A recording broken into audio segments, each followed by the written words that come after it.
Welcome to the Salt Strong Fishing Podcast. Salt Strong has been helping saltwater anglers catch more fish in less time for 10 years and is now the largest and most trusted saltwater fishing community in America.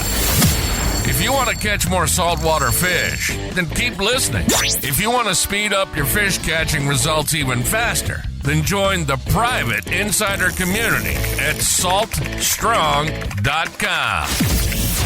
Here's your host, Joe Simons. Like diamonds.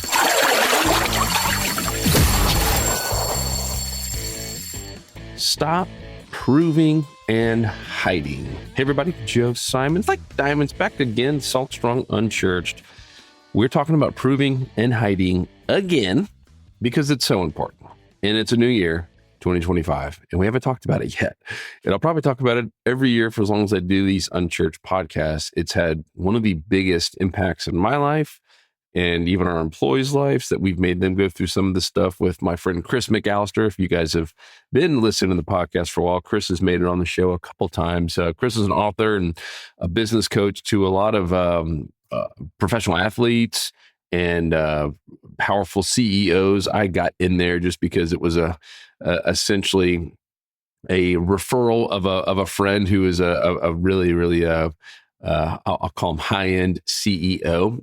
And meaning it's tough to even, get Chris to, kind of coach you because he's so booked out and in such high demand. But read Chris's book. It's called Figure That Shift Out. And it's about a mind shift more than anything else, right? And so much of what we do in our lives is proving and hiding because of fears. And I'm going to talk about the different fears. And I'm going to tell a little story about what happened to me recently where I started proving to make myself feel better about myself and ended up backfiring big time. And so let me give you the 30,000 foot view of what all this stuff means. And so the book, and Chris's book called Figure That Shift Out, is really a mind shift, right? And how we think.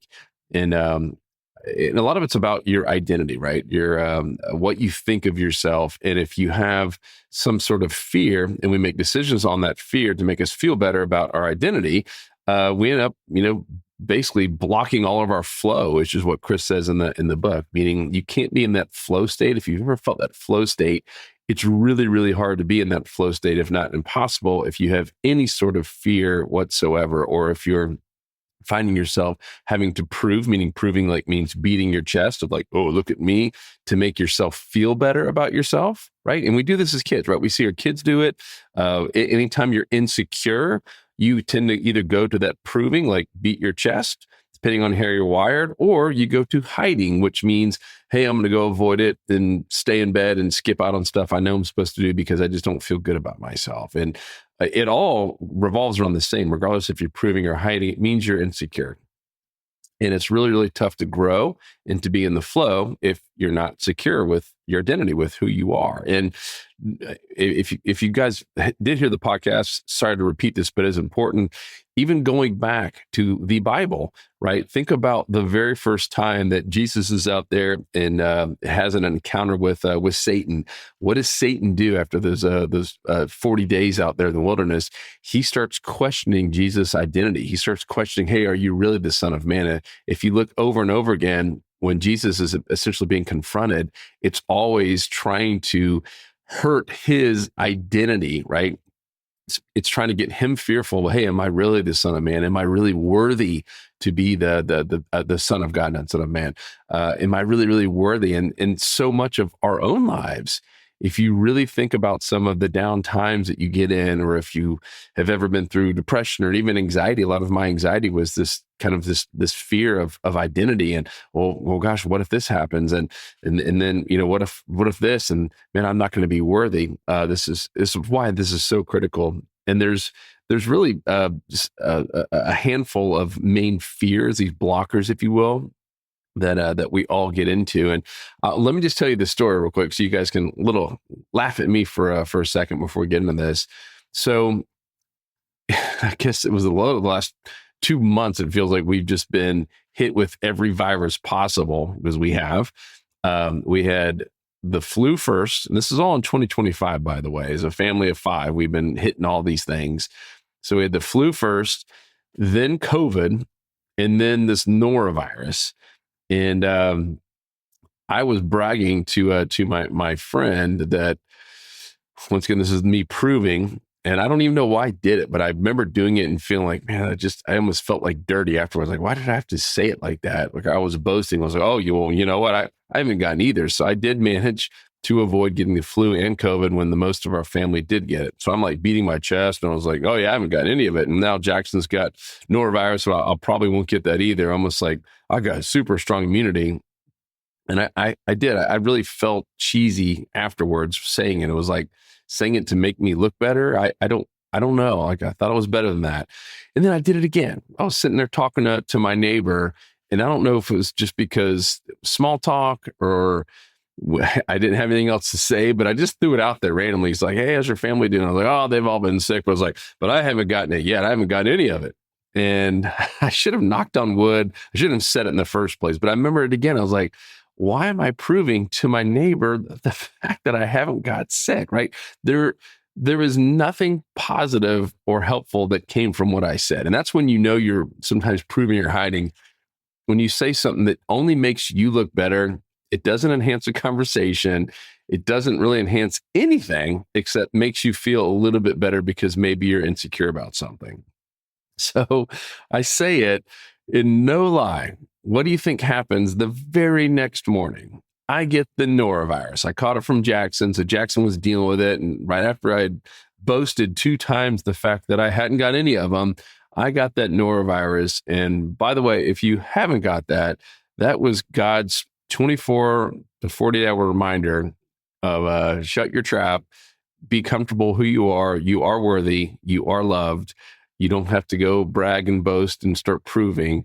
My goodness, brutal. Did lose a handful of pounds, I guess is the only good thing about norovirus. But man, that was a really good reminder. And I thought about it that whole day in between going back and forth the bed to the bathroom. I was like, man, I can't believe I was sitting there bragging to my neighbor a second time about me not getting anything. And lo and behold, I get it. So let's go back to the proving and hiding. And by the way, I'm willing to bet that it won't be the last time I do it. And if you can think of a situation where you've done that recently, where you've proved and said something when you really didn't have to, but it just made you feel better.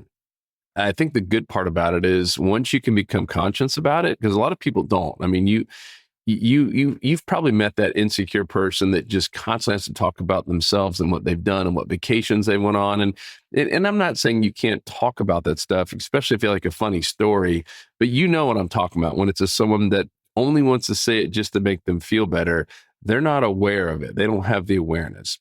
Step number 1 of improving this and getting into a really good spot with your identity and feeling worthy and loved is to be aware of it. Because once you're aware of it, like I was that second time, at least I can start changing, right, how I communicate, how I feel about myself. And I can start saying, all right, man, I am worthy. And as you start feeling yourself do it, because it will still happen. You'll slip up just like I did.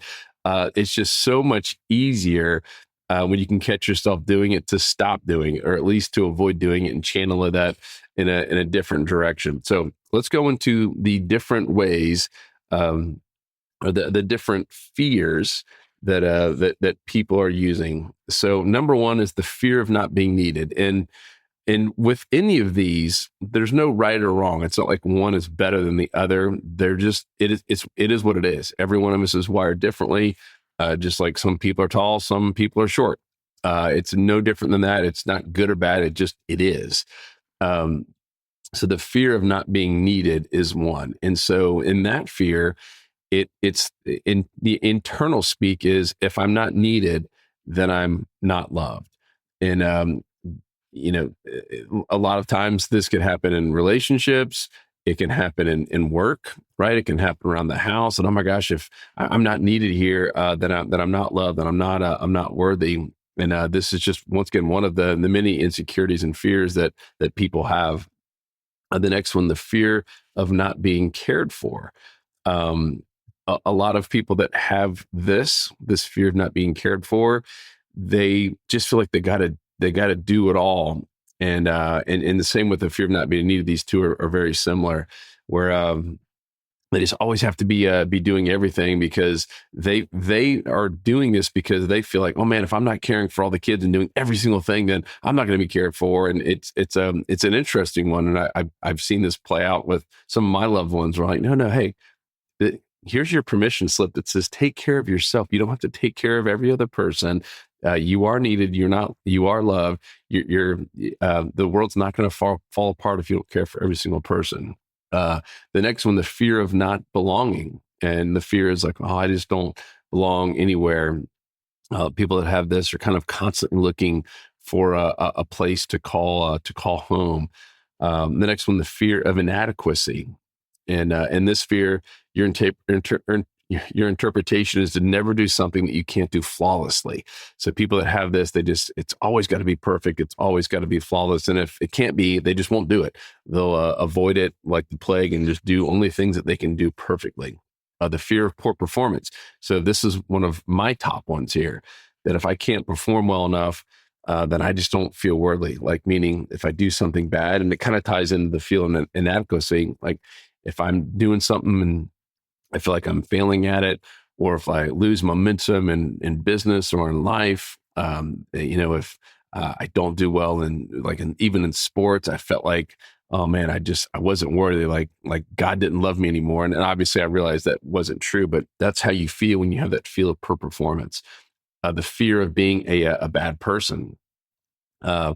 This one is it's a self-sabotaging behavior. There's like a lot of these, because when you experience a negative outcome, you believe it's what you deserve because you're just a bad person. So imagine, something bad did happen, regardless if it was your fault or not.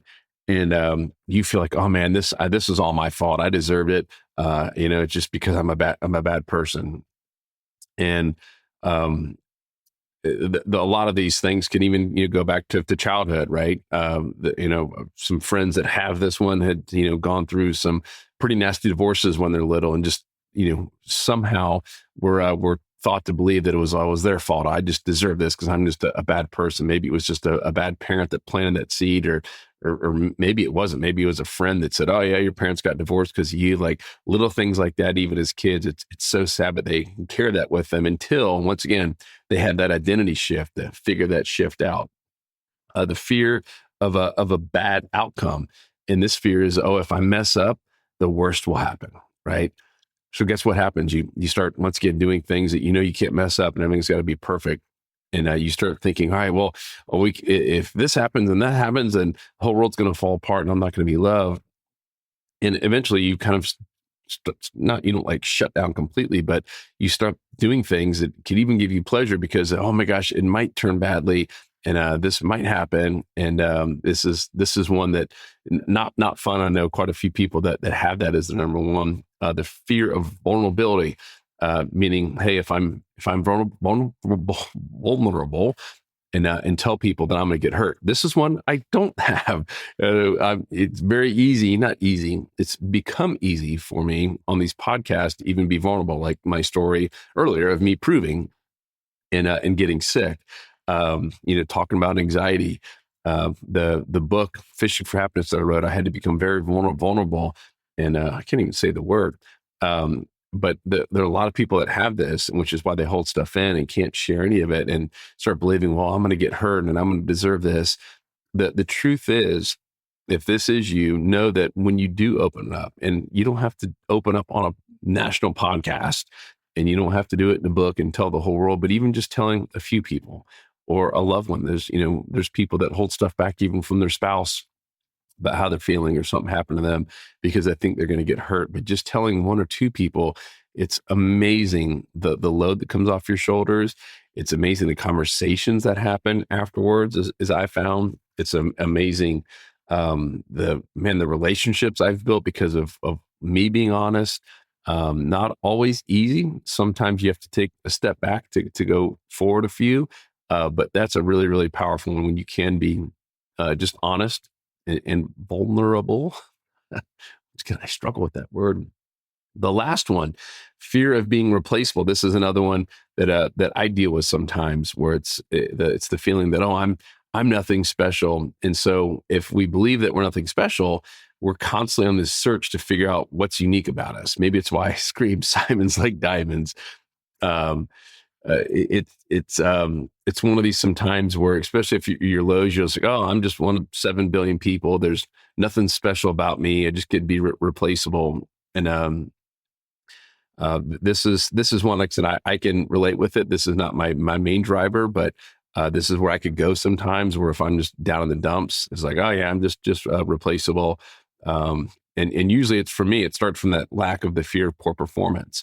And so you can see how these fears start to drive your actions or your lack of action if you're doing the hiding.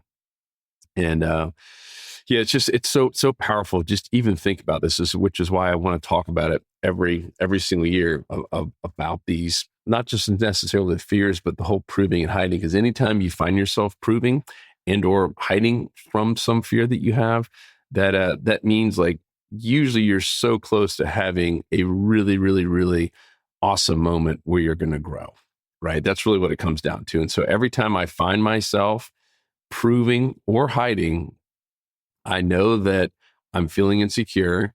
I know that there's there's something, and it could be a feeling, it could be a real experience, it could be an event coming up, that there's something that's making me a little bit nervous and fearful. And I ended up going to this kind of, it's almost like getting pushed back against a wall. That's usually what causes this insecurity, where you kind of start making choices based on fear, right? Because if you ever feel open and you feel free, and meaning freedom is kind of the opposite of a fear, you don't have fear. So it usually means that you're the opposite of feeling open and feeling like you have a lot of room to grow and try stuff. You get pushed into a corner, and that's normally when you start overreacting or reacting with these fears. So I would say the next time you find yourself proving, or you have to make something known that really doesn't change anything, or hiding, where you're just kind of putting your head like an ostrich in the sand and avoiding something because it makes you feel a little uncomfortable, that is the chance to embrace it, to go all in, to no matter how you're feeling and regardless of the situation, just hit it head on. I mean, that's really the best advice. It's the same advice that I would tell my kids, the same advice you tell your kids if you knew they were scared about something, but you could almost see it for them sometimes, that, man, if they just did this, they would grow. And yes, it might be uncomfortable. Yes, it might be tough, whether it's, public speaking or going to somewhere where you don't know anyone. I see even now with my teenage daughter, she's a little bit more introverted than me, and there's just struggles, like that gives her some anxiety to go try new things and go to a place where she doesn't know anyone. And it's not easy for me. It's not easy for anyone to go into a brand new place. But I look at I think about, there was one in Austin, Texas, and I was feeling pretty insecure because I was there with a bunch of like business leaders, and and I'm talking like some big businesses and some famous people, and I did not know a single person. I go to the check-in and I'm looking around, like, and you're in a place and you're hoping you might see someone, or even someone by themselves that I maybe could go up to, and they had like a little cocktail hour, and like I feel like everyone there knew someone. And so like every little, imagine going to a big cocktail hour, you walk in and there's a bunch of small little tables, like cocktail tables, right? They could maybe hold 3 people, kind of max. And like almost every single one has 2 people already in conversation. I'm going around like trying to find the one person. I finally saw this one person, the guy and he was over towards the corner. I realized he was on the phone. So I was like, I'm not going to sit there and tap him on the shoulder. Like, hey, I'm feeling lonely and I don't know anyone. You talk to me. And I was just so frustrating. So I'm walking around, like my heart's starting to like beat faster, and everything inside of me, I'm going to the hiding now. Everything inside of me was telling me, hey, Joe, just go up to your room. You got some emails you could return. You can maybe meet some people tomorrow. Everything inside of me was telling me to do that because of the fear, right? I was going to the hiding mode. I was starting to be very insecure. I was starting to be that the replaceable, the fear of being replaceable, that I'm just no one special. I'm one of the 7 billion people on this earth. And this is me being vulnerable. Or, and maybe maybe you can visualize this where you're in this cocktail hour and, hundreds of people, and literally every single table has 2 people or 3 people already in conversation. And I finally said, you know what? I am going to meet someone. And I stay there, and I'm like, once again, my heart's beating. I feel like I'm about to start sweating and having an anxiety attack. And so I just start trying to calm myself down. I'm walking around. I got a beer in my hand, and I see these 2 guys who kind of like looked up at me, and I was like, hey, what's going on? And I didn't know them, never seen them before. And they're like, I was like, hey, can I join you guys? And like, oh yeah. And I mean, super nice guys, both from Canada. So here's the craziest part. Turns out we had a ton in common in terms of like businesses and our kids' age and all that. And they're like, hey, what are you doing for dinner tonight? And I was like, man, nothing. So they invited me out to dinner, introduced me to 2 other people, like awesome people. We ended up having a fantastic dinner. Came back and had one more drink at the hotel bar before going to bed, because we had a long day the next day. Fast forward, so the one guy, Mark, who's one of the guys at this round table cocktail round table that I went up and talked to, we've become friends. He and his family have stayed at our house. They happened to be going to Disney like a month after that event. And I was like, oh man, just, come stay at our house. Once again, kids are the same age. Kids all loved each other, had the best. Our wives got along so well. Now we're doing some business together. This has been now over a year, all because of that one moment where I refused to hide, even though I'll be honest, it was really tough. And everything inside of my body was telling me that I needed to run and hide and go up to my room and just go up there and return emails, because that would have been a logical thing to do, right? My head was saying, oh, you do have a lot of work to do, and you can go catch up there, and yeah, you just don't know anyone. And I was super, super insecure. But looking back at that one moment where I decided to do the opposite, I decided not to hide. And I said, you know what? I'm just going to face this head on, this fear of being replaceable and that no one loves me, and I'm a nobody, and I'm just going to go meet some new people. And even the couple of the other people that I met because of that dinner, because all that one moment of me talking to someone, there's still people I keep in touch with. And you never know where life will take you, where you meet these people up again. So anyhow, just wanted to share that with you, because that was something that happened here recently. And so ironically, this year in 2025, Mark's company is doing some really, really cool stuff for us, and just become a great friend.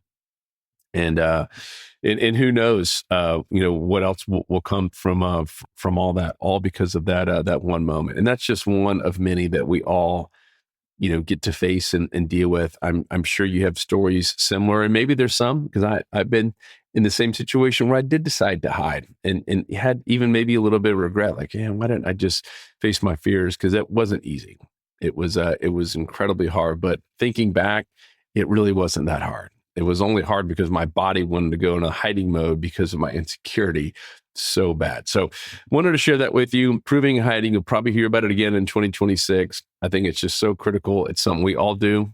We're all going to struggle with it. Even Chris, who wrote the book on this, he's like, I still find myself doing it. But when you're aware of it, he's like, man, that's step number 1. And when you're super aware of it, you can catch yourself doing it pretty quickly, and almost like catching yourself before it comes out of your mouth. He's like, that's when you know you're on the right path. And when you feel those moments where you want to either prove or hide, like I did in the hotel room, it's like, that is where you just got to go full on, charge as hard as you can, and just get through that moment. Because once I just asked those guys, I made eye contact, said, hey, you guys mind if I join you? Yeah, they could have said no, and that would have been the worst. They would have been kind of jerks on them. That would have been the worst thing would have happened to me, but they said yes. And as soon as that happened, it was just like the easiest thing in the world. It was supernatural. And I completely forgot about all my fears in that moment as soon as I said that. So how hard is it just to say, hey, is anyone here? Is anyone sitting here? Can I join you? Even on the cruise ship we just came back from, we were stuck next to some people, and it could have been awkward just kind of sitting there. I was like, hey, where are you guys from? And I have an amazing conversation for like 30 minutes with them. all because of just a quick little one-line sentence. So anyhow, hope that's helpful, guys. Hope this hit the right person or people. That's always my prayer on every one of these Unchurched. And if you have any questions on this or stories, let me tell you the name of the book again. It's called Figure That Shift Out by Chris McAllister. Fantastic book. I've given this away, 20 times now. I've bought at least 20 of these things. Easy read. You can read it in a day or a weekend. It's only like 100 pages or something like that. So it's not some really huge, massive book. I would highly recommend getting it, especially if this is resonating with you and you want to get better and just learn a little bit more about your fears. Because I just read the couple of main bullet points. Essentially, got a whole book talking about all these different fears, how they play together, and ultimately how to beat them and how to feel worthy and loved. So hit me up, joe@saltstrong.com, if you have any thoughts or questions. Otherwise, I'll talk to you on the next episode. Want more fishing tips, shortcuts, and tools so you can catch more fish per trip? Then head over to saltstrong.com now and join the movement.